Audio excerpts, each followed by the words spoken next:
church. They did not know at that point that the funeral in KwaNobuhle had been banned by the South African security forces. During the 1980s, mass funerals were also political platforms, something the apartheid state tried to prevent.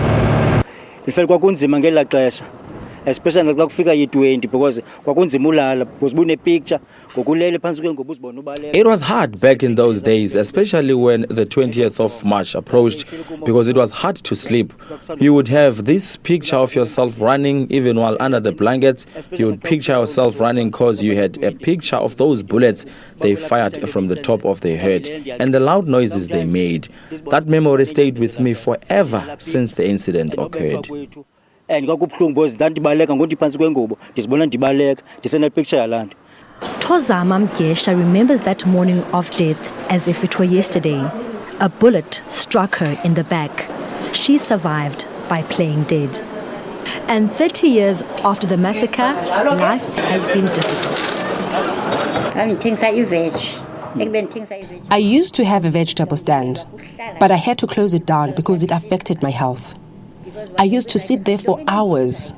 The doctor asked what I did for a living. That made me sit for so long.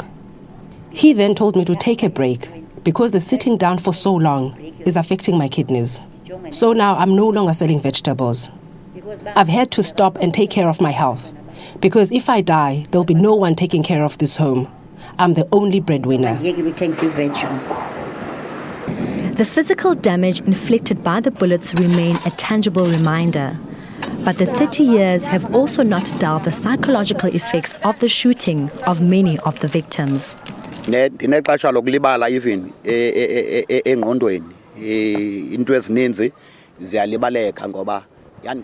I have moments where I forget certain things. It really affected my life. I injured my leg during the massacre, and as a result, I am receiving a disability grant. I also got shot on the shoulder. My life was terribly affected by this incident because I never got to work and to take proper care of my kids.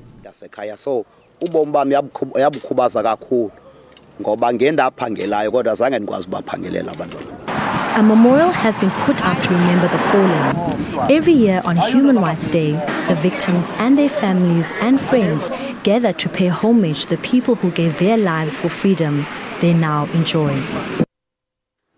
Lovely, moving piece there, just remembering those fallen victims. What does this day mean for you? I mean, Bless, we haven't spoken about that.